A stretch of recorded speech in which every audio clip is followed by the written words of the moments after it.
എല്ലാ പ്രിയപ്പെട്ട പ്രേക്ഷകർക്കും നമസ്കാരം. ഒരു വാർത്താ വിശകലന വീഡിയോ ആണ്.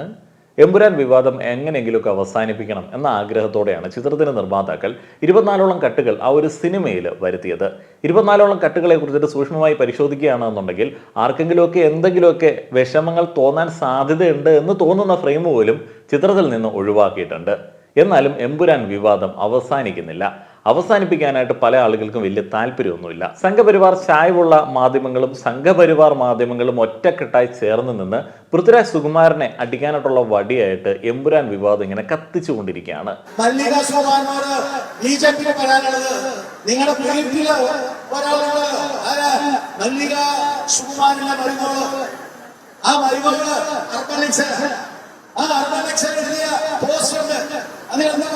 നാട്ടിലെ ജനങ്ങളോട് തരത്തിൽ കളിക്കണ എന്റെ ഭർത്താവിനോട് വേണ്ട ആദ്യമാ അഹങ്കാരിയെ നിലനിർത്താനാണ് അമ്മായിയെ ശ്രമിക്കേണ്ടത് എന്നാണ് ഞങ്ങൾ പറയാനുള്ളത്. അദ്ദേഹത്തിനെതിരെയും അദ്ദേഹത്തിന്റെ കുടുംബത്തിനെതിരെയും കുടുംബാംഗങ്ങൾക്കെതിരെയും ശക്തമായിട്ടുള്ള സൈബർ അധിക്ഷേപമാണ് ഈ നിമിഷങ്ങളിൽ ഈ ദിനങ്ങളിൽ നടന്നുകൊണ്ടിരിക്കുന്നത്. ജീവിതത്തിന്റെ മധ്യ കാലഘട്ടം കഴിഞ്ഞ് ബഹുദൂരം മുന്നോട്ടേക്ക് പോയ ഒരു നിര മാധ്യമ പ്രവർത്തകരാണ് ഈ വർഗീയ വശം വമിപ്പിക്കുന്ന തരത്തിലേക്കുള്ള ക്യാമ്പയിനുകൾക്ക് നേതൃത്വം കൊടുക്കുന്നത്. ആളുകൾക്ക് വേണ്ട തരത്തിലേക്ക്, വർഗീയ ചിന്താഗതിയുള്ള ആളുകൾക്ക് വേണ്ട തരത്തിലേക്ക് വാർത്തകളെ വളച്ചൊടിച്ച് ഫാക്ട് എന്ന് പറയുന്ന ഒരു കാര്യത്തിന്റെ ലാഞ്ചന പോലും ഇല്ലാത്ത കാര്യങ്ങൾ പ്രസന്റ് ചെയ്യുക എന്നുള്ളതാണ് ഇവരുടെ പ്രധാനപ്പെട്ട ഒരു ലക്ഷ്യം. ഈ വിവാദം അവസാനിക്കുകയാണെന്ന് തോന്നിയ സമയത്ത് തന്നെ എവിടെയോ കിടന്ന കുറച്ച് ക്രിസംഗികളെ വലിച്ച് ഈ ഒരു പ്രശ്നത്തിലേക്ക് ഇട്ടിട്ടുണ്ട്. പൃഥ്വിരാജിന്റെ പടങ്ങളിലൊക്കെ ക്രിസ്ത്യാനികൾക്കെതിരായിട്ടുള്ള കാര്യങ്ങളാണ് എപ്പോഴും പറയുന്നത്. ആന്റി ക്രൈസ്റ്റ് മെന്റാലിറ്റിയാണ് പൃഥ്വിരാജിന് എന്നൊക്കെ പറഞ്ഞ് എവിടെ നിന്നോ വലിച്ചടച്ച കുറച്ച് വാർത്തകൾ മറുനാടനെ പോലുള്ള മാധ്യമങ്ങൾ ഷെയർ ചെയ്യുന്നുണ്ട്. സംഘികളുടെ കൂടെ നിന്ന് കഴിഞ്ഞാൽ എന്തെങ്കിലുമൊക്കെ തടയും, അവന്മാർ ഊരിക്കളഞ്ഞ കാവ്യക്കളസമെങ്കിലും ഇടാൻ കിട്ടും എന്നുള്ള ആ ഒരു ആഗ്രഹത്തോടെ അവർക്ക് വേണ്ടി പ്രവർത്തിക്കുന്ന പല ആളുകളുണ്ട്. സിനിമയിൽ പരാമർശിക്കുന്ന കഥകളിൽ വായിക്കുന്ന കൺമുൻപിൽ പലപ്പോഴായി കാണുന്ന രൂപങ്ങൾ, ദൈവസങ്കല്പങ്ങൾ, അവയെ സംരക്ഷിക്കാൻ വേണ്ടി മനുഷ്യന്മാരെ ഇല്ലാതാക്കാൻ വേണ്ടി റെഡിയായിട്ട് നിൽക്കുന്ന ഒരു വലിയ ജനവിഭാഗമുള്ള ഈ ഒരു നാട്ടിൽ കൂടപ്പറപ്പുകൾക്ക് എന്തെങ്കിലും ഒരു അസുഖം വന്നു കഴിഞ്ഞാൽ ആളുകളുടെ മുൻപിൽ ചികിത്സാ സഹായത്തിന് വേണ്ടി ഇറക്കണം. ചില ആളുകൾ സ്റ്റേറ്റിന്റെ ചികിത്സാ ധനസഹായ പദ്ധതിയെക്കുറിച്ചിട്ട് ആ ഒരു ഘട്ടത്തിൽ വിമർശനങ്ങൾ ഉന്നയിക്കുന്നു. അതേപോലെ തന്നെ കേന്ദ്രത്തിൽ നിന്ന് ചികിത്സാ ധനസഹായം കിട്ടുന്നില്ല എന്നുള്ള പരാതി പറയുന്നു. എന്തൊക്കെയാണെങ്കിലും സ്വന്തം കൂടപ്പുറപ്പുകൾക്ക്, സ്വന്തം കുടുംബത്തിൽ ഒരാൾക്ക് അസുഖം വന്നു കഴിഞ്ഞാൽ അത് കുടുംബാംഗങ്ങളെ തന്നെയാണ് ഏറ്റവും കൂടുതലായി ബാധിക്കുന്നത്. ഗവൺമെന്റ് സംവിധാനങ്ങൾ സുഗമമായി പ്രവർത്തിക്കുന്നുണ്ട് എന്ന് അവകാശപ്പെടുമ്പോഴും ഉൾക്കൊള്ളിക്കാൻ പറ്റുന്ന ആളുകളിൽ അധികം ഉണ്ടാവുമ്പോൾ ചികിത്സയിൽ പലപ്പോഴും ആളുകൾക്ക് നല്ല ഒരു ക്വാളിറ്റി കൊടുക്കാനായിട്ട് നമ്മളുടെ സിസ്റ്റത്തിന് പറ്റുന്നില്ല. അതുകൊണ്ട് തന്നെ കൂടപ്പുറപ്പുകൾക്ക് നല്ല ചികിത്സ ഉറപ്പാക്കാൻ വേണ്ടി ഒരു ആരോഗ്യ ഇൻഷുറൻസ് എടുത്തു വെക്കേണ്ടതുണ്ട്. അപ്പോൾ നിങ്ങൾക്ക് മികച്ച സൗകര്യങ്ങളുള്ള പ്രൈവറ്റ് ഹോസ്പിറ്റലിലേക്ക് നിങ്ങളുടെ കൂടപ്പറപ്പുകളെ കൊണ്ടുപോകാനായിട്ട് സാധിക്കും. ഇപ്പോൾ 300-400 രൂപയൊക്കെ മന്ത്ലി പ്രീമിയത്തിൽ 1 കോടി വരെ സുരക്ഷ നൽകുന്ന ഹെൽത്ത് ഇൻഷുറൻസ് പ്ലാനുകൾ ഓൺലൈനായി അവൈലബിൾ ആണ്. പർച്ചേസ് ചെയ്യാൻ സഹായിക്കുന്ന ഒരു ലിങ്ക് ഡിസ്ക്രിപ്ഷനിലും കമന്റ് ബോക്സിലും നൽകിയിട്ടുണ്ട്. ഈ ഒരു ലിങ്ക് വഴി നിങ്ങൾ ഓൺലൈനായി ഹെൽത്ത് ഇൻഷുറൻസ് എടുക്കുമ്പോൾ 25% വരെ ഡിസ്കൗണ്ടോടെ 51-ലധികം കമ്പനികളുടെ പ്ലാനുകളിൽ നിന്ന് നിങ്ങൾക്ക് ഈസി ആയിട്ട് ഹെൽത്ത് ഇൻഷുറൻസ് ലഭിക്കുന്നതാണ്. ഹെൽത്ത് ഇൻഷുറൻസ് ഒക്കെ ഉള്ള ആളുകൾക്ക് സെക്ഷൻ 80D അടിസ്ഥാനത്തിൽ 75,000 വരെ ടാക്സ് ബെനിഫിറ്റ് ഉള്ള കാര്യം നിങ്ങൾക്കറിയാവുന്നതാണ്.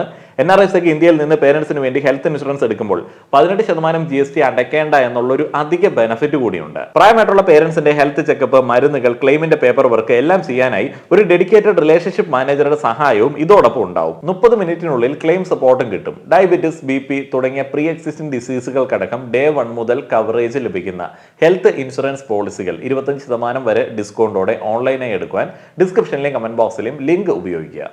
വീഡിയോയിലേക്ക് തിരികെ വരുമ്പോൾ പൃഥ്വിരാജ് സുകുമാരനെ ആക്രമിക്കാനായിട്ട് നമ്മളും ഇറങ്ങണം എന്ന് ക്രിസ്ത്യാനികളോട് ആഹ്വാനം ചെയ്യുന്ന ചില പോസ്റ്റുകളെ കുറിച്ചിട്ട് ഒന്ന് പറയുകയാണ്. ക്രിസ്ത്യാനി എന്നുള്ള ആ ഒരു വേർഡിൻ്റെ മീനിങ് എന്താണ്? ക്രിസ്തുവിൻ്റെ അനുയായി.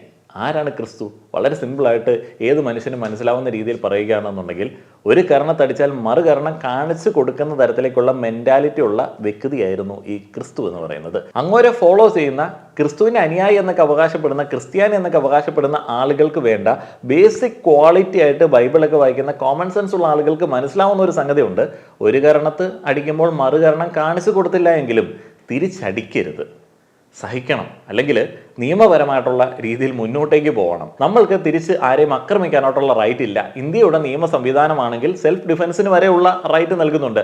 ക്രിസ്ത്യാനിക്ക് അതുപോലും ഇല്ല. സെൽഫ് ഡിഫൻസിന് പോലും തിരിച്ച് ഒരാളെ ആക്രമിക്കാം എന്നുള്ളത് പുതിയ നിയമത്തിൽ ക്രിസ്തുവിന്റെ ജീവിതചര്യയിൽ പറയുന്നില്ല. അദ്ദേഹം ദൈവപുത്രനാണ്, അമാനുഷിക ശക്തികളുള്ള വ്യക്തിയാണ്. എന്നാലും കുരിശിൽ തറയ്ക്കാൻ വേണ്ടി പോകുന്ന സമയത്ത് ഒരക്ഷരം മിണ്ടാതെ കുരിശിൽ കിടന്ന് മരിക്കുകയായിരുന്നു അദ്ദേഹം ചെയ്തത്. അങ്ങനെയൊക്കെ ആകുമ്പോൾ അങ്ങോരുടെ അനുയായികൾ എന്ന് അവകാശപ്പെടുന്ന ആളുകൾ ക്രിസ്ത്യാനികൾ സംഘികളെ പോലെ നിഗ്രഹിക്കാൻ വേണ്ടിയും ആചാര സംരക്ഷണത്തിന് വേണ്ടിയും വിശ്വാസ സംരക്ഷണത്തിന് വേണ്ടിയും ആളുകളെ ആക്രമിക്കാൻ വേണ്ടിയോ അധിക്ഷേപിക്കാൻ വേണ്ടിയോ ഇറങ്ങേണ്ട ഒരാവശ്യമില്ല.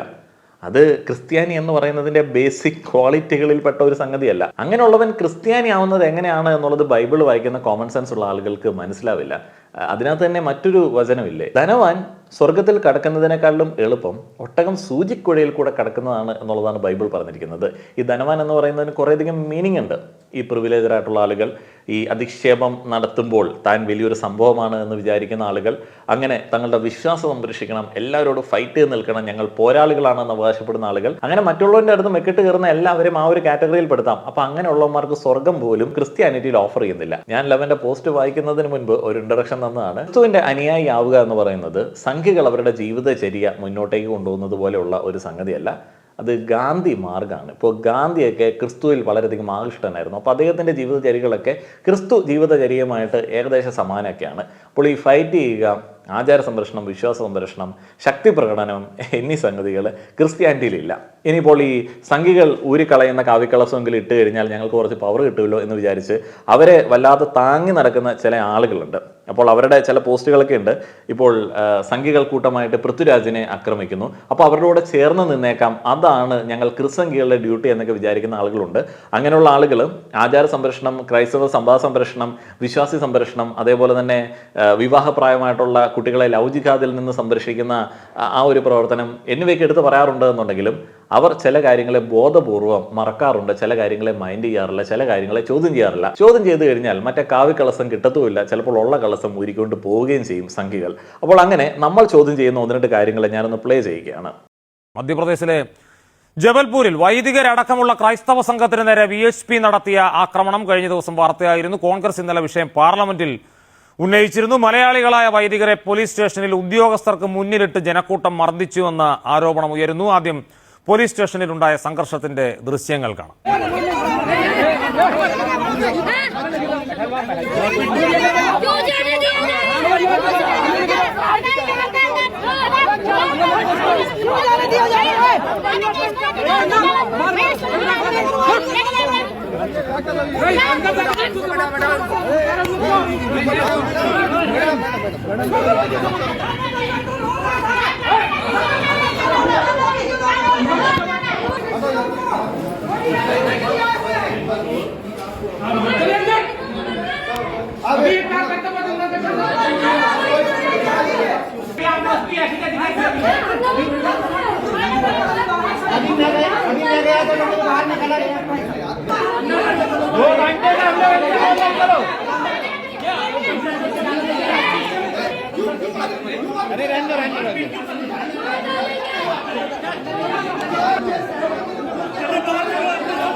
ഏഷ്യാനെറ്റ് ഈ ഒരു വാർത്ത റിപ്പോർട്ട് ചെയ്തിരിക്കുന്നു. ഏഷ്യാനെറ്റ് പോലും റിപ്പോർട്ട് ചെയ്തിരിക്കുന്നു. മലം നാടനോ അല്ലെങ്കിൽ ABC മലയാളമോ ആരെങ്കിലും ഇതുപോലെയുള്ള കാര്യത്തെക്കുറിച്ചിട്ട് എന്തെങ്കിലും ഉണ്ടോ? ഇല്ല. മലനാടൻ നോക്കുന്ന സമയത്ത് ഈ വീഡിയോയിൽ മറ്റേ കാവിക്കോണകം കഴുത്തിൽ ചുറ്റിയ ആളുകളുണ്ട്. അപ്പോൾ അവർക്കെതിരെ എന്തെങ്കിലും പറഞ്ഞു കഴിഞ്ഞാൽ തൻ്റെ പ്രേക്ഷകർ മുഴുവൻ തനിക്ക് എതിരായിട്ട് നിൽക്കും. ക്രിസ്സംഖ്യകൾ എന്തെങ്കിലും പറയോ? ഇല്ല. ലൂസിഫറിനകത്ത് കുരിശ് തിരിച്ചിട്ടിട്ടുണ്ട്. അതിൻ്റെ പിറകെയാണ് ഞങ്ങളിപ്പോൾ. മലയാളികളായിട്ടുള്ള വൈദികർ അന്യ സംസ്ഥാനത്ത് പോകുന്ന നമ്മളിൽപ്പെട്ട ആളുകൾ അവിടെ ചാവുന്നതിനെ കുറിച്ച് പറഞ്ഞു കഴിഞ്ഞാൽ ഞങ്ങൾക്ക് അവർ തരാമെന്ന് പറഞ്ഞ കാവ്യകളസം തന്നില്ലെങ്കിൽ എന്ത് ചെയ്യുമെന്ന് വിചാരിച്ചിട്ട് ഇവിടെയുള്ള ക്രിസ്സംഖ്യകളും വേണ്ടില്ല. ഇതുപോലെ ഉളുപ്പില്ലാത്തൊരു വർഗം വേറെയില്ല, ക്രിസ്സംഖ്യ വർഗം. വിശ്വഹിന്ദു പരിഷത്ത് അവിടെ മലയാളി വൈദികരെയൊക്കെ പിടിച്ച് അടിക്കുകയാണ്. മതപരിവർത്തനം എന്നുള്ള ആരോപണത്തിൻ്റെ പേരിൽ എടുത്തിട്ട് മർദ്ദിക്കുകയാണ്. ആ ഒരു വാർത്തയെക്കുറിച്ചിട്ട് ഇവിടെ ആരും ഡിസ്കസ് ചെയ്യുന്നില്ല. ഇവിടെ ഈ പറയുന്ന സംഘികൾ ക്രിസ്സംഘികളെ വിളിക്കുകയാണ്, വാടാ നമുക്ക് മറ്റേ ലൂസിഫറിൻ്റെ കാര്യത്തിന് ഒരു തീരുമാനം ഉണ്ടാക്കാം, നമുക്ക് പൃഥ്വിരാജിൻ്റെ കുടുംബത്തെ ആക്രമിക്കാൻ വേണ്ടി പോവാം, നിങ്ങൾ ഞങ്ങളുടെ കൂടെ നിൽക്കുക, ഞങ്ങൾ നിങ്ങൾക്ക് കാവ്യകളസം ഉപയോഗിച്ചതിന് ശേഷം തരാം എന്നൊക്കെ പറഞ്ഞിട്ട് വിളിക്കുകയാണ്. ഒരു നാണോ ഇല്ലാതെ അവിടെ പോവുകയാണ്. എന്നിട്ട് ആരെങ്കിലും ചോദിച്ചു കഴിഞ്ഞാൽ ക്രൈസ്തവ സംരക്ഷണത്തിന് വേണ്ടി പോവുകയാണ്, സഭാ സംരക്ഷണത്തിന് വേണ്ടി പോവുകയാണ്, ആചാര സംരക്ഷണത്തിന് വേണ്ടി പോവുകയാണ്. എന്നാൽ നോർത്ത് ഇന്ത്യയിലേക്ക് പോകുന്ന ക്രിസ്ത്യൻ മിഷണറീസ് ഈ കാലഘട്ടങ്ങളിൽ അനുഭവിക്കുന്ന പ്രശ്നങ്ങൾക്ക് എതിരെ ഇവരെന്തെങ്കിലുമൊക്കെ മൊഴിയുന്നുണ്ടോ? ഒരു കാലത്ത് ജാതി വ്യവസ്ഥയുടെ ഇരയായിരുന്ന ഒരു കൂട്ടം ആളുകൾ, ചൂഷണത്തിന് വിധേയരായിരുന്ന ഒരു കൂട്ടം ആളുകൾ, അവർക്ക് എന്തെങ്കിലുമൊക്കെ ഗുണങ്ങൾ ഉണ്ടാക്കി കൊടുക്കുന്ന തരത്തിലേക്കുള്ള പള്ളിക്കൂടങ്ങളും അതേപോലെയുള്ള സംവിധാനങ്ങളും ഒക്കെ ഒരുക്കാൻ വേണ്ടി ഒരു കൂട്ടം മിഷണറിമാർ ഇവിടെ നിന്ന് പല സ്ഥലങ്ങളിലേക്കും പോയി. അന്ന് അവരെ ഇരു കൈ നീട്ടി സ്വീകരിച്ചു. എന്തിനാണെന്ന് വെച്ച് കഴിഞ്ഞാൽ ഇവരുടെ കയ്യിൽ ഫണ്ടുണ്ട്. ഈ ഒരു ഫണ്ട് കണ്ട് അവർ സ്ഥലങ്ങൾ വാങ്ങും, അതേപോലെ തന്നെ അവിടെ ബിൽഡിങ്ങുകൾ കിട്ടും. അപ്പോൾ അവിടെ എന്തെങ്കിലുമൊക്കെ പണം വരാനുള്ള സാധ്യത ഇവരെ കൊണ്ടുണ്ട്. അതുകൊണ്ട് അവിടെയുള്ള ഈ സ്ഥലമൊക്കെ കൈയടക്കി വെച്ചിരുന്ന, ഈ കച്ചവടമൊക്കെ നടത്തിയിരുന്ന ആളുകൾ ഇവർക്ക് അതൊക്കെ കൊടുത്തു. ഇവരങ്ങനെ സ്കൂളും കാര്യങ്ങളൊക്കെ കിട്ടി, അവിടെ സൗകര്യങ്ങളൊക്കെ ഉണ്ടാക്കി കഴിഞ്ഞ് ഇപ്പോൾ ഈ BJPയുടെ ഉണ്ടാക്കലങ്ങോട്ട് ആയപ്പോഴത്തേന് ഇവരെ അവിടുന്ന് പുറത്ത് ഓടിക്കണം. അപ്പോൾ അതിനു വേണ്ടിയുള്ള ഒരു ടൂളാണ് ഈ മതപരിവർത്തന ആരോപണം എന്ന് പറയുന്നത്. അപ്പോൾ ഈ VHPക്കാരാണ് ഈ പറയുന്ന പരിപാടികളെല്ലാം ഏറ്റെടുത്ത് ചെയ്യുന്നത്. ആ പോലീസ് പിടിച്ചു മാറ്റാൻ എന്നുള്ള രീതിയിലൊക്കെ വന്നിട്ട് അവർക്ക് അട്ടി കൊടുക്കാൻ പറ്റുന്ന സാഹചര്യമൊക്കെ അവിടെ സൃഷ്ടിച്ചിട്ട് പോകും. ഇപ്പോൾ അവരെ അവിടെ നിന്ന് ഓടിക്കണം. അവരുണ്ടാക്കിയ സൗകര്യങ്ങൾ, അവരുണ്ടാക്കിയ മാറ്റങ്ങൾ, ആ ഒരു മാറ്റങ്ങൾ തങ്ങൾക്ക് അനുകൂലമായിട്ടുള്ള രീതിയിലേക്ക് കൺവേർട്ട് ചെയ്യാൻ വേണ്ടിയുള്ള പ്രവർത്തനമാണ് അവിടെ നടന്നുകൊണ്ടിരിക്കുന്നത്. ഏതെങ്കിലും ക്രിസംഗി, മലനാടനടക്കമുള്ള ആളുകൾ ഇവിടെ മറ്റേ ലൂസിഫറിൽ കുരിശ് തിരിച്ച് ഇട്ടതിനെക്കുറിച്ചും അത് മറിഞ്ഞു വീണപ്പോൾ ഉണ്ടായ വികാര തകർച്ചയെക്കുറിച്ചിട്ടുമൊക്കെ പറയുന്ന ആളുകൾ ഇതിനെക്കുറിച്ചിട്ട് എന്തെങ്കിലും ഉണ്ടോ? ഒന്നും വേണ്ടതൊന്നുമില്ല. ഈ സേവന സന്നദ്ധത കൂടുതലുള്ള സന്യാസികളാണ് പലപ്പോഴും ഇങ്ങനെ റൂറൽ ഏരിയയിലൊക്കെ വർക്ക് ചെയ്യാൻ വേണ്ടി പോകുന്നത്. അങ്ങനെയുള്ള ആളുകളുടെ ജീവനൊന്നും യാതൊരുവിധ വാല്യൂ ഒന്നും ഇവിടെയുള്ള ക്രിസംഗികൾ കൊടുക്കുന്നൊന്നുമില്ല. അതേപോലെ തന്നെ സഭാ നേതൃത്വവും വലിയ കാര്യമായിട്ട് കൊടുക്കുന്നില്ല. അല്ല എന്നുണ്ടെങ്കിൽ അവർ ഈ ഒരു വാർത്തയെക്കുറിച്ചിട്ട് കേന്ദ്രമന്ത്രിയായിട്ടുള്ള സുരേഷ് ഗോപിയോട് എന്തെങ്കിലും പരാതി ബോധിപ്പിച്ചോ? ഇല്ല. അങ്ങനെയുള്ള വാർത്തകളൊന്നും പറഞ്ഞ് ഇവരെ ഒന്നും പിണക്കാനായിട്ട് യാതൊരുവിധ താല്പര്യമില്ല. കിട്ടുന്ന അടിയും വാങ്ങിച്ചിട്ട് എവിടെയെങ്കിലുമൊക്കെ പോവുക എന്നുള്ളതാണ് ഈ അണ്ടർ പ്രിവിലേജഡ് ആയിട്ടുള്ള സഭയിൽ തന്നെ ഉള്ള ആളുകൾക്ക് കിട്ടിയിരിക്കുന്ന ഒരു നിർദ്ദേശം. ഇനി അടുത്ത ഒരു വീഡിയോ ഞാനൊന്ന് പ്ലേ ചെയ്യുകയാണ്. Pastor Praveen Pagadala, a fierce Telugu Christian pastor, recently passed away. He was known for his vocal speeches and outspoken debates, where surprisingly he did talk about the issue of caste. He did talk about Brahmanical dominance in a certain religion. He did talk about the excesses of a certain Manusmriti. That was his resume. He recently passed away and they're telling us it was a road accident. But was it really a road accident? I have seen some concerning comments.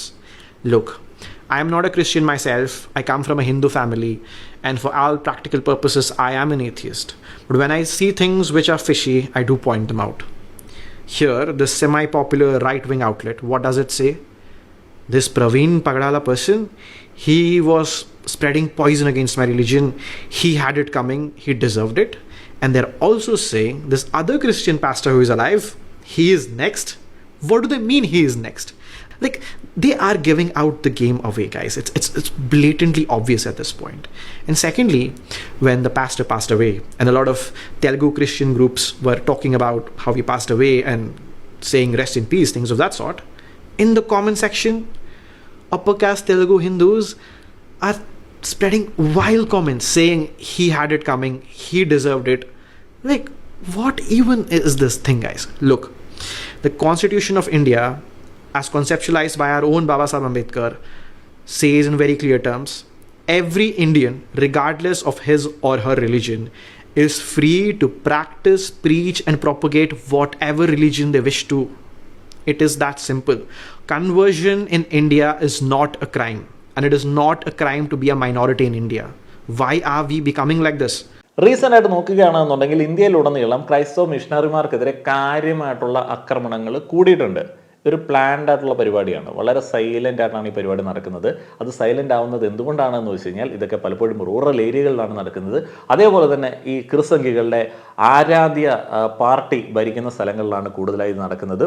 അതുകൊണ്ട് തന്നെ ഇത് അധികം പുറത്ത് അറിയാറില്ല. Love ജിഹാദ്, narcotic ജിഹാദ്, എല്ലാത്തിനകത്ത് ജിഹാദ്, cutlet ജിഹാദ്, puffs ജിഹാദ് എന്നൊക്കെ പറഞ്ഞിട്ട് ചുമ്മാ അങ്ങ് കുറേ സാധനം അങ്ങോട്ട് വാരി വിതറിയിട്ട് ക്രിസ്ത്യാനികളുടെ കുറച്ച് ആളുകളെ കൂട്ടിക്കൊണ്ടുപോയി ഈ സംഘപരിവാറിൻ്റെ പടയാളികളാക്കുന്ന ആ ഒരു പരിപാടി ശരിക്കും ഉളുപ്പില്ലാത്തൊരു പരിപാടിയാണ്. അതുകൊണ്ട് ക്രിസ്ത്യാനികളുടെ വാക്കൊക്കെ കേട്ടിട്ട് ഈ സംഘപരിവാറിൻ്റെ പടയാളികളായി പോയി ഈ പൃഥ്വിരാജ് സുകുമാരനെയൊക്കെ ആക്രമിക്കാൻ വേണ്ടി പോകുന്ന സമയത്ത് ആലോചിക്കുക, കാലിൻ്റെ അടിയിലെ മണ്ണാണ് ഒലിച്ചു പോയിക്കൊണ്ടിരിക്കുന്നത്. ഇനി കാവിക്കളസ സംരക്ഷകൻ അവരുടെ നിക്കറിൻ്റെ വള്ളി ജിതിൻ കെ ജേക്കബിൻ്റെ പോസ്റ്റ് വായിക്കാം. എമ്പുരാൻ പിശാചിൻ്റെ സന്തതി, ഈ പോസ്റ്റ് ക്രിസ്ത്യൻ വിശ്വാസികളെ ഉദ്ദേശിച്ച് ഉള്ളതാണ്. എമ്പുരാൻ സിനിമയിൽ തീവ്രവാദികളെ മഹത്വവൽക്കരിക്കുന്നതും ഹിന്ദു വിശ്വാസങ്ങൾക്ക് നേരെയും ഇന്ത്യ എന്ന രാഷ്ട്രത്തിന് നേരെയും വിഷം തുപ്പുന്നതും വർഗീയ കലാപങ്ങൾ വരെ ഉണ്ടാക്കാൻ ശ്രമിക്കുന്നതും പരസ്യമായി ആണെങ്കിൽ ക്രിസ്ത്യൻ വിശ്വാസങ്ങളെ ഏറ്റവും നികൃഷ്ടമായി ആക്രമിച്ചിരിക്കുന്നത് പല ഒളിച്ച് കടത്തലിലൂടെയാണ്. ഈ സിനിമയിൽ ഏറ്റവും കൂടുതൽ അവഹേളിച്ചിരിക്കുന്നത് ക്രിസ്ത്യൻ വിശ്വാസങ്ങളെയാണ്. നല്ലൊരു ശതമാനം ക്രിസ്ത്യൻ വിശ്വാസികൾക്ക് മനസ്സിലായിട്ടില്ല എന്നതാണ് വസ്തുത. ഒരു സംഖ്യയ്ക്ക് വേണ്ട ബേസിക് ക്വാളിറ്റി ജിതിൻ കെ ജേക്കബിനുണ്ട്. പക്ഷേ ക്രിസ്ത്യാനി എന്താണ് എന്നുള്ളതിനെ കുറിച്ചിട്ട് ലവന് പ്രത്യേകിച്ച് ധാരണയൊന്നുമില്ല. അവൻ ഈ സംഘികളോട് സംസാരിക്കുന്നത് പോലെ ക്രിസ്ത്യാനികളെ അളക്കാൻ വേണ്ടി നോക്കുകയാണ്. ക്രിസ്ത്യാനിക്ക് ക്രിസ്തുമതം അവഹേളിക്കപ്പെടുന്ന സമയത്ത് എന്തൊക്കെ ചെയ്യാനായിട്ടുള്ള റൈറ്റ് ഉണ്ട്? ബൈബിളിൻ്റെ ബേസിസിൽ ഞാൻ പറയുകയാണ് കേട്ടോ. എന്ത് ചെയ്യാനായിട്ടുള്ള റൈറ്റ് ഉണ്ട്? അവഹേളിക്കുന്ന ആൾക്ക് മാനസാന്തരം ഉണ്ടാവുന്നത് വരെ അവന് വേണ്ടി പ്രാർത്ഥിക്കാനായിട്ട് സാധിക്കും.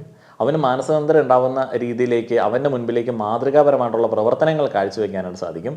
അവനെ ചേർത്ത് നിർത്തിയിട്ട് നിൻ്റെ പാപങ്ങൾ കർത്താവ് ക്ഷമിക്കും എന്ന് പറയാനായിട്ട് സാധിക്കും. അല്ലാതെ ഇപ്പോൾ ക്രിസ്ത്യാനിക്ക് ദേഷ്യം വന്നു കഴിഞ്ഞാൽ അതും പാപഹേതുവാണ്, കുമ്പസാരത്തിൽ പറയേണ്ടി വരും. അവനെതിരെ ആക്രമണം നടത്താനായിട്ട് പ്ലാൻ ചെയ്ത് കഴിഞ്ഞാൽ സ്വർഗം നഷ്ടപ്പെടുന്ന പരിപാടിയാണ്. അപ്പോൾ ക്രിസ്ത്യാനി ഇത് കണ്ട് ഇളകുകയാണെന്നുണ്ടെങ്കിൽ അവൻ ക്രിസ്ത്യാനി ആവത്തില്ല, പക്ഷേ സംഘിയാണ് എന്നുണ്ടെങ്കിൽ ഇളകും. അപ്പോൾ ക്രിസ്ത്യാനിയാണോ ക്രിസംഖിയാണോ എന്നുള്ളത് വേർതിരിച്ചറിയാൻ വേണ്ടിയുള്ള ഒരു ചെറിയ ടെസ്റ്റാണ്. നിങ്ങൾക്ക് ഏതെങ്കിലും ഒരു അവഹേളനം എന്ന് തോന്നുന്ന കാര്യം കാണുന്ന സമയത്ത് നിങ്ങൾക്ക് അവനെ ആക്രമിക്കാനായിട്ട് തോന്നുന്നുണ്ടോ സംഘികളെ പോലെ എന്നുണ്ടെങ്കിൽ ക്രിസ്ത്യാനി അല്ല. ഇനി ബാക്കി വായിക്കാം. ഇതിനകത്ത് വലിയ അവഹേളനമൊന്നുമില്ല കേട്ടോ സിനിമയിൽ. അതൊക്കെ അവഹേളനമാണോ എനിക്കറിയത്തില്ല. ഇന്നലെ ഓർഗനൈസറിൽ എഴുതിയ ലേഖനം കണ്ട് ഏറ്റവും കൂടുതൽ വിമർശനം ഉന്നയിച്ചത് ക്രിസ്ത്യൻ നാമധാരികളാണ്. ഇത്തരം നിഷ്കുകൾ ഉള്ളതാണ് ഇവരുടെ ബലം. ക്രിസ്ത്യൻ നാമധാരി, ഇപ്പം ഞാനും ക്രിസ്ത്യൻ നാമധാരി ആയിരിക്കുമല്ലോ ലവനല്ലേ. എമ്പുരാനിലെയും ലൂസിഫറിലെയും ക്രിസ്ത്യൻ വിശ്വാസങ്ങൾക്ക് നേരെ നടത്തുന്ന ആക്രമണങ്ങൾ പറയും മുൻപ് കുറച്ച് പുറകോട്ട് സഞ്ചരിക്കണം. പൃഥ്വിരാജ് എന്ന നിലപാടുള്ള മഹാന്റെ പല സിനിമകളിലും സാത്താൻ സേവ അല്ലെങ്കിൽ പൈശാചിക ആരാധന, ബൈബിൾ വചനങ്ങൾ ദുർവ്യാഖ്യാനം, ബൈബിളിലില്ലാത്ത വചനങ്ങൾ ഉണ്ടെന്ന് കാണിക്കൽ, പൈശാചിക ചിഹ്നങ്ങളുടെ അവതരണം, പൈശാചിക സ്തുതികൾ, യേശു ക്രിസ്തുവിനെ ഇൻഡയറക്റ്റായി അവഹേളിക്കൽ എല്ലാം കാണാൻ കഴിയും. ഇപ്പോൾ സാത്താൻ സേവ, ഇപ്പം ക്രൈസ്തവ വിശ്വാസി എന്നാണ് സാത്താൻ സേവ ഉണ്ട് എന്ന് വിശ്വസിക്കാനായിട്ട് തുടങ്ങിയത്. പൈശാചിക ആരാധന ശരിക്കും സഭ തുറന്ന് സമ്മതിക്കുന്നില്ല. ഇങ്ങനെ പൈശാചിക ആരാധനയുണ്ട്, അത് നമ്മളെ തോൽപ്പിക്കുന്ന തരത്തിലേക്കാണ് എന്നുള്ളത്. ഏകദൈവ വിശ്വാസമാണ്. അപ്പം ഈ ദൈവത്തിനെ കീഴ്പ്പെടുത്തുന്ന തരത്തിലേക്കുള്ള ഒന്നും ഉണ്ട് എന്നുള്ളത് ക്രിസ്ത്യാനി ചിന്തിക്കേണ്ട ആവശ്യമില്ല. അത് ക്രിസ്ത്യാനിറ്റിയുടെ ബേസ് അല്ല.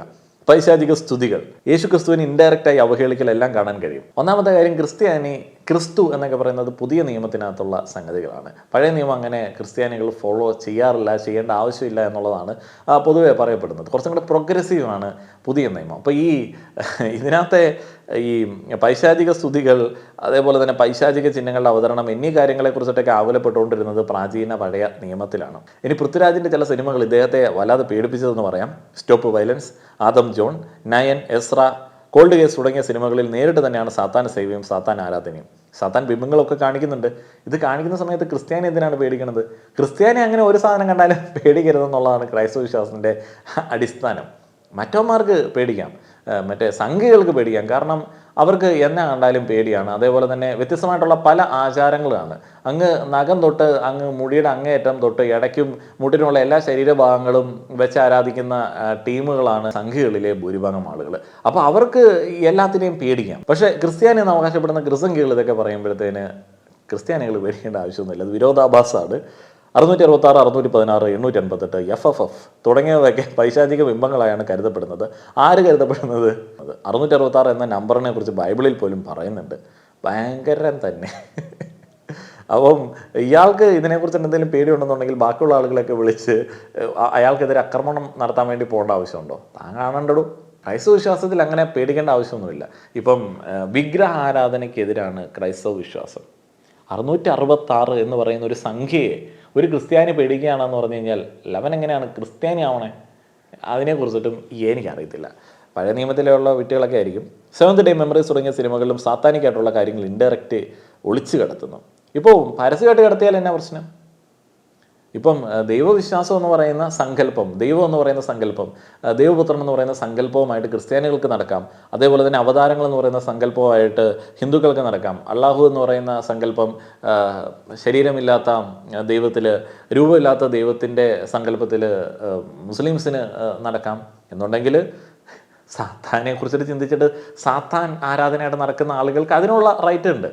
ബാക്കിയുള്ള ആളുകളുടെ വീട്ടിലേക്ക് കടന്നു കയറാത്തുള്ള എന്നാ സങ്കല്പ ആരാധനയും ഇവിടെ അനുവദനീയമാണ്. ഇത് ബാക്കിയുള്ള ആളുകളിലേക്ക് കടന്നു കയറരുത്. ഇപ്പോൾ സാത്താൻ ആരാധനയാണെന്നൊക്കെ പറഞ്ഞിട്ട് ചോര കൊണ്ടുള്ള കളികളൊക്കെ കളിക്കുന്ന ടീമുകളുണ്ട്. അതിപ്പം പറ്റുന്ന പരിപാടിയല്ല. കൂടോത്രം ചെയ്യുന്ന ആളുകളും പറ്റുന്ന പരിപാടിയല്ല. ശല്യമില്ലാതെ പോവുക.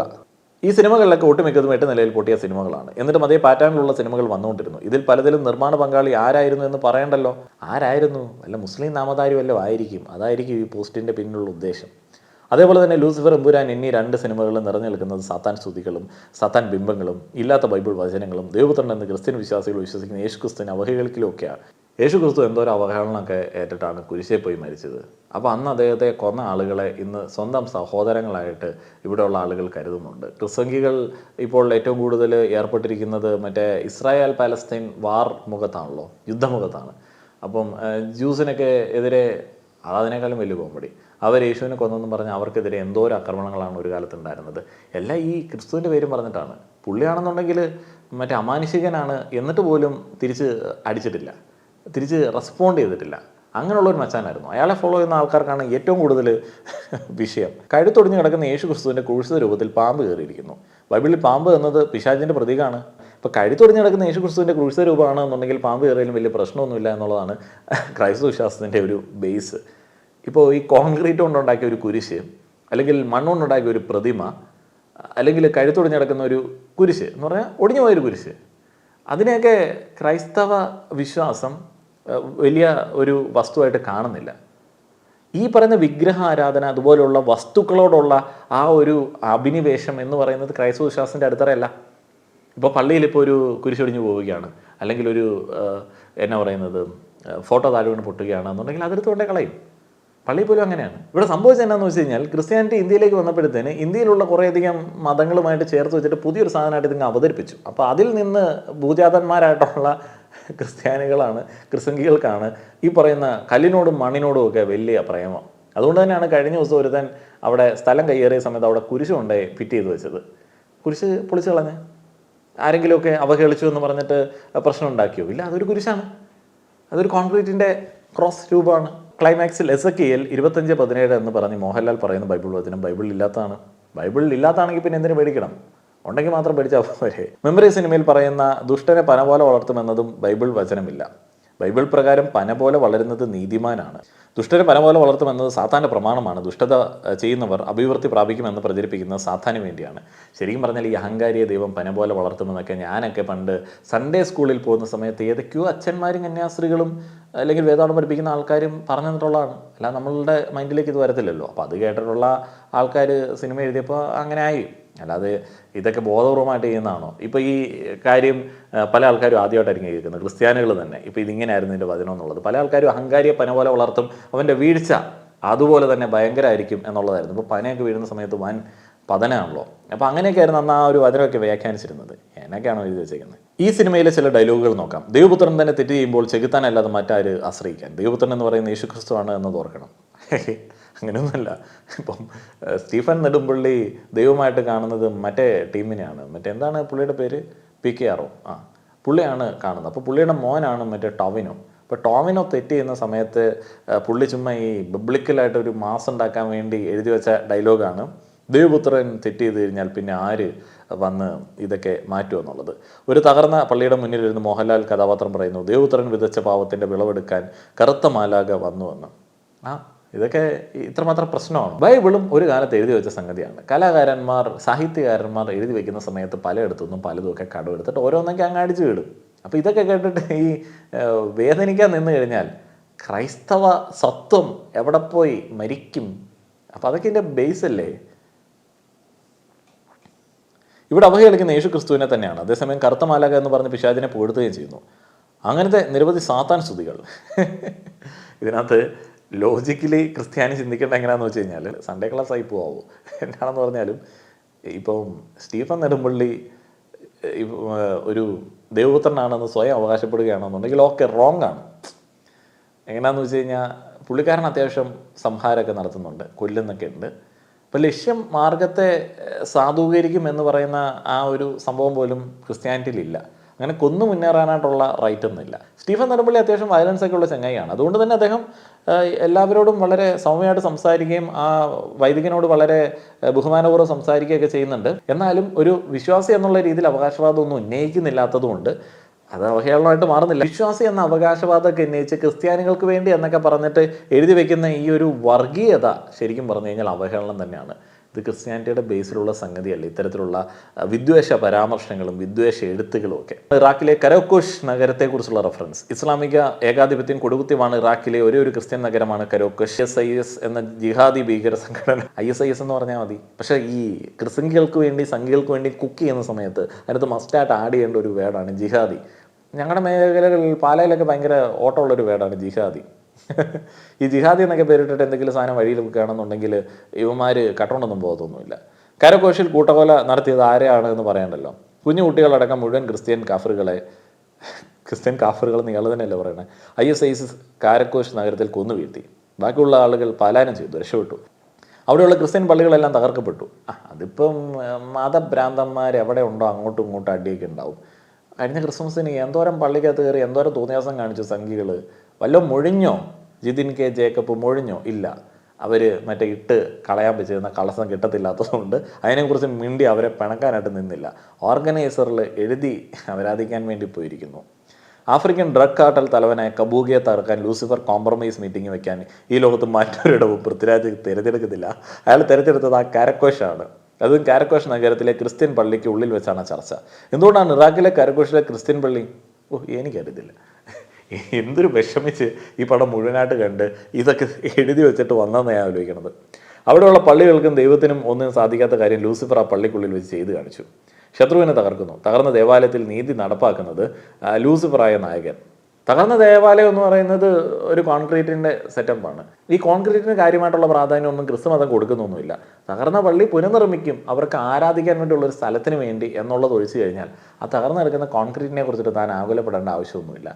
ഇപ്പം ഈ അവഹേളനം എവിടെയാണ് ഉണ്ടാവുന്നത്? ക്രിസ്തുമതത്തിൻ്റെ ഏറ്റവും പരമപ്രധാനമായിട്ടുള്ള സംഗതി എന്ന് പറയുന്നത് വിശുദ്ധ കുർബാനയാണ്. ഒരു അപ്പമൊക്കെ കണ്ടിട്ടില്ലേ? അപ്പോസ്തി എന്നൊക്കെ പറയും. അപ്പം ഈ കുർബാനയിൽ ഈ അപ്പത്തെ വാഴ്ത്തി കഴിഞ്ഞാൽ അതാണ് ഏറ്റവും ടോപ്പ് പ്രയോറിറ്റി ഉള്ള സംഗതി. അപ്പോൾ അതിനെതിരെ ചെയ്യുന്ന കാര്യങ്ങളാണ് ശരിക്കും പറഞ്ഞാൽ ക്രിസ്തു മതത്തിൽ ഒരു അവഹേളനമായിട്ട് കണക്കാക്കാൻ പറ്റുന്ന സംഗതി. ബാക്കിയുള്ള ഒരു കോൺക്രീറ്റിൻ്റെ തൂണോ അല്ലെങ്കിൽ ബാക്കിയുള്ള ഒരു സംഗതികളോ അല്ലെങ്കിൽ കോൺക്രീറ്റ് കുരിശോ അല്ലെങ്കിൽ ഏതെങ്കിലും രൂപമോ ഒന്നും ഈ എന്തെങ്കിലും ദൈവികത ഉള്ളൊരു സംഗതിയായിട്ട് ക്രിസ്തു മതം കണക്കാക്കുന്നില്ല. അപ്പോൾ അതുകൊണ്ട് കുറേയധികം ആവിഷ്കാര സ്വാതന്ത്ര്യമൊക്കെ അനുവദിച്ചു കൊടുക്കുന്ന അത്യാവശ്യം മോഡേൺ ആയിട്ടുള്ള ഒരു മതമാണ് ക്രിസ്തു മതം എന്ന് എനിക്ക് തോന്നുന്നു. പക്ഷേ മതത്തിനകത്ത് എന്ത് മോഡേൺ, എല്ലാ മതവും ഒരു ടൈപ്പ് തന്നെ. അവസാനം ആ തകർന്ന ക്രിസ്ത്യൻ പള്ളിയിലേക്ക് ലൂസിഫറിനെ പിടിക്കാൻ വരുന്ന സൈന്യത്തെ ഇല്ലാതാക്കാൻ സയ്യിദ് മസൂദ് ഒരിക്കൽ കൂടി ആ ക്രിസ്ത്യൻ ദേവാലയം തകർക്കുന്നു.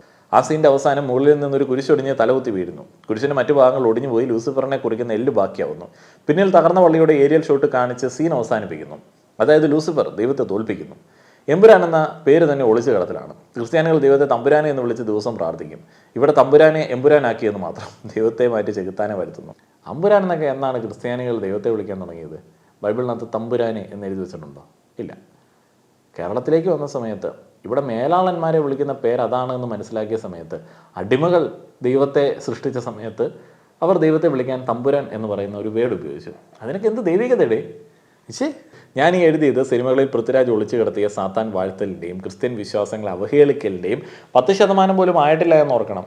മാണി നീ കൂടുതൽ എഴുതണ്ട, ഇത് തന്നെ ധാരാളം. ഹൈന്ദവ വിശ്വാസങ്ങൾക്ക് നേരെയും ഇന്ത്യ എന്ന രാജ്യത്തിൻ്റെ അഖണ്ഡതയ്ക്ക് നേരെയും എന്ത് വൃത്തികേട് കാണിച്ചാലും ഇവിടെ ആരും ചോദിക്കില്ല. ഇതിനകത്ത് എന്തിനാണ് ഇന്ത്യ വിരുദ്ധത എന്നൊക്കെ പറഞ്ഞ് കുത്തിക്കയറ്റണേ? ഒന്നുമില്ല. ഇത് സംഖ്യയുള്ള ഒരു മിഷനാണ്. അപ്പം ലെവനും അതിനകത്ത് പങ്കുകൊള്ളണം, അങ്ങനെ മറ്റേ കാവ്യക്കളസം ഒരെണ്ണം ഉറപ്പിക്കണം എന്നുള്ളതാണ് ഇവൻ്റെ ഉദ്ദേശം. അപ്പം അതുകൊണ്ട് കൊട്ടേഷൻ എടുത്ത് വന്നേക്കാണ്. അപ്പോൾ ആളെ കൂട്ടാൻ വേണ്ടിയുള്ള ഒരു സംഗതിയാണ്. അതിനകത്ത് ഇവരുടെ പൊതുവായിട്ടുള്ള ഒരു രീതിയാണ് ഇവന്മാരുടെ ഈ വൃത്തികെട്ട രാഷ്ട്രീയ ചിന്താഗതിയെ അനുകൂലിക്കാത്ത ആളുകളെയൊക്കെ പിടിച്ച് ജിഹാദിയാക്കുക, രാജ്യവിരുദ്ധനാക്കുക. എന്നിട്ട് ഇവന്മാർ വലിയ കൊണാണ്ടർമാർ.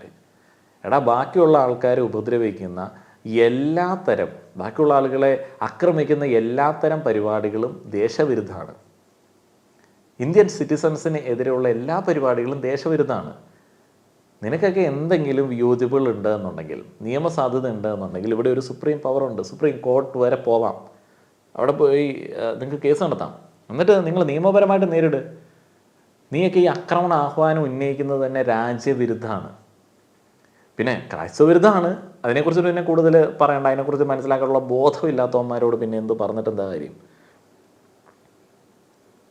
ചോദിച്ചാൽ ആവിഷ്കാര സ്വാതന്ത്ര്യം, ഫാസിസം എന്നൊക്കെ പറഞ്ഞ് ഇരവാദം ഇറക്കിയാൽ മതി എന്നവർക്കറിയാം. പക്ഷേ അതുപോലെയല്ല ക്രിസ്ത്യൻ വിശ്വാസങ്ങൾക്ക് നേരെ വിഷം തുപ്പിയാൽ എന്ന് പൃഥ്വിരാജിനറിയാം. അതുകൊണ്ടാണ് വളഞ്ഞ വഴിയിലൂടെ അതിനീചമായ ക്രിസ്തീയ വിശ്വാസങ്ങൾക്ക് നേരെയും യേശു ക്രിസ്തുവിന് നേരെയും അവഹേളനം നടത്തുന്നത്. സിനിമയെ കണ്ടാൽ പോരെ എന്ന് ചോദിക്കുന്നവർ ഉണ്ടാവാം. ന്യായമായ ചോദ്യം. ഇത് 1-2 സിനിമകളിലാണെങ്കിൽ സമ്മതിക്കാം. ഇവിടെ ലൂസിഫർ, എമ്പുരാൻ തുടങ്ങിയ സിനിമകളിൽ മാത്രമല്ല ഇതുള്ളത് എന്ന് പ്രത്യേകം എടുത്തു പറയുന്നത്. നിന്റെ സമ്മതം ആർക്ക് വേണം? നിന്റെ സമ്മതം ഇവിടെ ഒരാൾക്കും ആവശ്യമില്ല. എന്തെങ്കിലും പരാതി ഉണ്ടെങ്കിൽ എവിടെയെങ്കിലുമൊക്കെ കൊണ്ടുപോയി കൊടുക്കുക, എന്നിട്ട് അതിൻ്റെ പുറകെ കേസും പരിപാടിയൊക്കെ ആയിട്ട് നടക്കുക, എന്നിട്ട് തെളിയിക്കാൻ വേണ്ടി ശ്രമിക്കുക. ഇവിടെ ആവിഷ്കാര സ്വാതന്ത്ര്യം എല്ലാ ആളുകൾക്കുണ്ട്. മറ്റേ ഈ മേജർ രവി പടങ്ങൾ കാണുമ്പോൾ കുള്ളിരി പൊങ്ങുന്ന രംഗങ്ങളുണ്ടല്ലോ, അല്ലാഹു അക്ബർ എന്നൊക്കെ പറഞ്ഞ് വെട്ടിവെച്ചുകൊണ്ട് പോണ തീവ്രവാദികൾ ഇല്ലാത്ത ഏതെങ്കിലും പടം ഉണ്ടോ? വേർതിരിച്ച് മനസ്സിലാക്കാനായിട്ടുള്ള ബോധം സംഘികൾക്കും ക്രിസ്തംഘികൾക്കും ഇല്ല. അതൊക്കെ ബാക്കിയുള്ള ആൾക്കാർ ചെയ്തോണം. ഇപ്പം ഇസ്ലാം മതവിശ്വാസികൾക്ക് എന്തെങ്കിലും റൈറ്റ് ഉണ്ടോ ഇങ്ങനെയുള്ള കാര്യങ്ങളിൽ? ആവിഷ്കാര സ്വാതന്ത്ര്യത്തിനെതിരെ പറയാനായിട്ടുള്ള റൈറ്റ് ഉണ്ടോ? ഇല്ല. എല്ലാ കാക്കന്മാരും മിടുക്കന്മാരാണെന്ന് ഞാൻ പറയുന്നില്ല. അവരിലും മോശമായിട്ടുള്ള വർഗീയ ചിന്താഗതി വെച്ചുകൊണ്ട് നടക്കുന്ന ആളുകളുണ്ട്. പക്ഷേ ഇതെല്ലാം ബാധിക്കുന്നത് ആരെയാണ്? സാധാരണക്കാരായിട്ടുള്ള ആളുകളാണ്. ജനിച്ചതുകൊണ്ട് മാത്രം ഏതെങ്കിലുമൊക്കെ മതത്തിലേക്ക് പെട്ടുപോയിട്ടുള്ള ആളുകളാണ് ഇതൊക്കെ ബാധിക്കുന്നത്. ഇപ്പം നിങ്ങൾ ഈ മതഭ്രാന്തന്മാർ അങ്ങോട്ടും ഇങ്ങോട്ടും ഫൈറ്റ് ആണെങ്കിൽ പ്രശ്നമില്ല. പക്ഷേ ഇത് ഇൻഡയറക്റ്റ്ലി ബാധിക്കുന്ന ആർക്കാണ്? ഇപ്പോൾ ഗോദ്രയിൽ ട്രെയിൻ തീപിടിച്ച സമയത്തും ഈ ഹിന്ദുത്വവാദികൾ മാത്രമല്ലല്ലോ മരിച്ചത്, സാധാരണക്കാരായിട്ടുള്ള ആളുകളല്ലേ കൂടുതലായി മരിച്ചത്. ഇപ്പോൾ അവിടെ ഇസ്ലാം മതവിശ്വാസികൾക്കെതിരെ ആക്രമണം നടത്തിയ സമയത്ത് ഈ തീവ്ര ഇസ്ലാമിസ്റ്റുകളെ തെരഞ്ഞുപിടിച്ചിട്ടൊന്നും അല്ലല്ലോ നിങ്ങൾ ആക്രമിച്ചത്, സാധാരണക്കാരായിട്ടുള്ള വിശ്വാസികളെ ആക്രമിച്ചത്. അപ്പോൾ ഇങ്ങനെ ഈ സാധാരണക്കാർക്ക് ബുദ്ധിമുട്ടുണ്ടാക്കുന്ന തരത്തിലേക്കുള്ള വർഗീയത വിളമ്പുന്ന ഈ ജിതിൻ കെ ജേക്കബിനെ പോലുള്ള ആളുകളെയൊക്കെ ഒറ്റപ്പെടുത്തേണ്ടതാണ്. എന്താണ് പൃഥ്വിരാജിൻ്റെ അജണ്ട? അയാൾ ഒറ്റയ്ക്കാണോ അതോ അയാളുടെ പിന്നിൽ ആളുകളുണ്ടോ? സാത്താൻ്റെ സന്തതികൾക്ക് ഈ എഴുതിയത് മനസ്സിലാവില്ല. അവർ ഇവിടെയും വന്ന് പരിഹാസം ചൊരിയുകയും ആക്രമണം അഴിച്ചുവിടുകയും ചെയ്യും. കാരണം സാത്താൻ ഇപ്പോൾ ചെറിയ മുൻകൈയുണ്ട്. ദൈവത്തെ സിനിമയിലൂടെ തോൽപ്പിച്ചതിൻ്റെ ആത്മവിശ്വാസം അവനുണ്ട്. കഴിഞ്ഞ ദിവസം ഇവനെ കണ്ട സമയത്ത് ദൈവം പറഞ്ഞ്, എടാ പഴയ പോലെ ഒന്നും അല്ലടാ, സാത്താൻ ഇപ്പോൾ അത്യാവശ്യം പിടിപാടൊക്കെ ഉണ്ട്, അപ്പോൾ അവർ പരിഹസിക്കും നിന്നെ എന്നൊക്കെ വെളിപാടിൽ ഇവനോടൊന്ന് പറഞ്ഞു എന്ന് തോന്നുന്നു. അപ്പോഴത്തേന് 11 ഇറങ്ങിയതാണ്. 2 കൊറിന്ത്യർ 11, 14, 15. സാത്താൻ താനും വെളിച്ച ദൂതൻ്റെ വേഷം ധരിക്കുമല്ലോ, ആകയാൽ അവൻ്റെ ശുശ്രൂഷകർ നീതിയുടെ ശുശ്രൂഷകരുടെ വേഷം ധരിച്ചാൽ അതിശയമില്ല. അവരുടെ അവസാനം അവരുടെ പ്രവൃത്തികൾക്ക് ഒത്തതായിരിക്കും. ദൈവത്തിൻ്റെ മുകളിൽ സാത്താനെ പ്രതിഷ്ഠിക്കുന്നവൻ്റെ ഒളിച്ചു കടത്തലുകളാണ് ഇവിടെ ദൈവകൃപയാൽ തെളിയുന്നത്. നീ തുറന്നു കാട്ടപ്പെട്ട് കഴിഞ്ഞു. നീ എന്തൊക്കെ ഒളിച്ചു കടത്തിയാലും നിന്റെ ലക്ഷ്യം എന്ത് തന്നെയാണെങ്കിലും ആ ലക്ഷ്യത്തിലേക്ക് നിനക്ക് എത്തിച്ചേരാൻ കഴിയില്ല. എന്താ പിന്നെ പേരാണ്? ജിതിൻ കെ ജേക്കബ് ക്രിസ്ത്യാനി. നീ ചെയ്യേണ്ട എന്നാന്ന് വെച്ച് കഴിഞ്ഞാൽ മുട്ടിപ്പായിട്ട് എല്ലാ ദിവസം പ്രാർത്ഥിക്കുക. അല്ലാതെ നിനക്ക് പ്രത്യേകിച്ച് ഒന്നും ചെയ്യാനായിട്ടുള്ള ഒരു റൈറ്റ് ക്രിസ്ത്യാനിറ്റിയിലില്ല. നന്നായിട്ട് ഇപ്പോൾ ഈ വർഗീയ വിദ്വേഷം ചൊരിഞ്ഞ് ഒരാളുടെ കുടുംബത്തിനെതിരെ ആക്രമണം അഴിച്ചുവിടാനായിട്ടുള്ള ആഹ്വാനം നടത്തിയതിനെതിരെ പശ്ചാത്തപിച്ച് പ്രാർത്ഥിക്കുക, കുമ്പസാരിക്കുക, ഉടനെ പോയി കുമ്പസാരിക്കുക. അല്ലെങ്കിൽ ഇപ്പോഴും ഞാൻ തട്ടിപ്പോയിട്ടുണ്ടെങ്കിൽ സ്വർഗത്തിലേക്കൊന്നും പോകാനായിട്ട് പറ്റുമെന്ന് എനിക്ക് തോന്നുന്നില്ല. ക്ഷമിക്കുക. പറ്റുവാണെന്നുണ്ടെങ്കിൽ പൃഥ്വിരാജിന് മാനസാന്തരം വരാൻ വേണ്ടി കുടുംബവുമായി ചേർന്നിട്ട് ഒരു 53 മണി ജപോ അതുപോലെയുള്ള കൊന്തയൊക്കെ അങ്ങോട്ട് ചെല്ലുക. പുണ്യസ്ഥലങ്ങളിൽ ഒരു തീർത്ഥാടനം നടത്തുക. അതേപോലെ തന്നെ ദൈവം അത്ഭുതം പ്രവർത്തിക്കാൻ വേണ്ടി മുട്ടിപ്പായിട്ട് പ്രാർത്ഥിക്കുക. അതേപോലെ തന്നെ പുണ്യപ്രവർത്തികളിലൊക്കെ ഏർപ്പെടുക. ഈ ചെയ്ത പാപം ഭയങ്കരം തന്നെ. എനിക്ക് നിന്നോട് ഒന്നേ പറയാനുള്ളൂ, സംഘികളെ പോലുള്ള വിഗ്രഹാരാധനക്കാരുമായി ചേർന്ന് നിന്ന് ഇങ്ങനെയുള്ള വിദ്വേഷ എഴുത്തുകളൊക്കെ എഴുതി ഒരാളുടെ കുടുംബത്തെ ആക്രമണത്തിലേക്ക് ഇട്ടുകൊടുക്കാനായിട്ട് നീ കാണിച്ച ഒരു പ്രവൃത്തി എല്ലാ ദിവസവും നിന്നെ അലട്ടുന്ന ഒരു വലിയ പാപമായിട്ട് നിൻ്റെ തലയ്ക്ക് മുകളിൽ നിൽക്കും. സൂക്ഷിച്ചു. നീ ക്രൈസ്തവ വിശ്വാസത്തിന് എതിരായിട്ടാണ് പ്രവർത്തിച്ചത്. വളരെയധികം വലിയ തെറ്റാണ് നീ ചെയ്തത്. അതേപോലെ തന്നെ മനസ്സിലാക്കുക, വിധിക്കാൻ നീ ആരുമല്ല, നീ കേവലം ഒരു മനുഷ്യനാണ്. വിധിക്കുന്നവൻ ദൈവമാണ്. അപ്പോൾ നീ ഇവിടെ വന്നിട്ട് മറ്റവനെതിരെ ശിക്ഷ വിധിക്കാനായിട്ടുള്ള ഒരു പൊസിഷനൊക്കെ ഏറ്റെടുക്കുകയാണെന്നുണ്ടെങ്കിൽ അതൊക്കെ ഇത്തിരി പ്രശ്നം തന്നെയാണ്. അപ്പോൾ വീഡിയോയുടെ തുടക്കത്തിൽ ഞാൻ ഓർമ്മിപ്പിച്ച ഹെൽത്ത് ഇൻഷുറൻസൊക്കെ എടുത്ത് വെച്ചിട്ട് ഇങ്ങനെയുള്ള പരിപാടികൾക്കൊക്കെ ഇറങ്ങിത്തിരിക്കുക. വീഡിയോയുടെ തുടക്കത്തിൽ ഞാൻ പറഞ്ഞ ഹെൽത്ത് ഇൻഷുറൻസിൻ്റെ കാര്യം മറക്കേണ്ട. ഡിസ്ക്രിപ്ഷനിലും കമൻറ്റ് ബോക്സിലും ഒരു ലിങ്ക് നൽകിയിട്ടുണ്ട്. 25% വരെ ഡിസ്കൗണ്ടോടെ 51-ലധികം കമ്പനികളുടെ പ്ലാനുകളിൽ നിന്ന് നിങ്ങൾക്ക് ഓൺലൈനായി ഹെൽത്ത് ഇൻഷുറൻസ് ആ ഒരു ലിങ്കിൽ പോയി കഴിഞ്ഞാൽ എടുക്കുവാനായിട്ട് സാധിക്കും. ഇനി ഓൺലൈനായി എടുക്കാൻ ബുദ്ധിമുട്ടുള്ള ആളുകൾക്ക് ഈ ഒരു ലിങ്കിൽ തന്നെ ക്ലിക്ക് ചെയ്ത് കഴിഞ്ഞാൽ ഫ്രീ ആയിട്ട് അവരുടെ അപ്പോയിൻമെൻറ്റ് എടുക്കാവുന്നതാണ്. അവർ വീട്ടിൽ വന്ന് മലയാളത്തിൽ നിങ്ങൾക്ക് കാര്യങ്ങളൊക്കെ പറഞ്ഞ് മനസ്സിലാക്കി തന്ന് ഹെൽത്ത് ഇൻഷുറൻസ് എടുക്കുവാൻ വേണ്ടി സഹായിക്കും. അപ്പോൾ ഡിസ്ക്രിപ്ഷനിലും കമൻറ്റ് ബോക്സിലുമുള്ള ലിങ്ക് ഉപയോഗിക്കുക. വീഡിയോ കണ്ട എല്ലാ ആളുകൾക്കും നന്ദി. നിങ്ങളുടെ അഭിപ്രായങ്ങൾ പറയുക.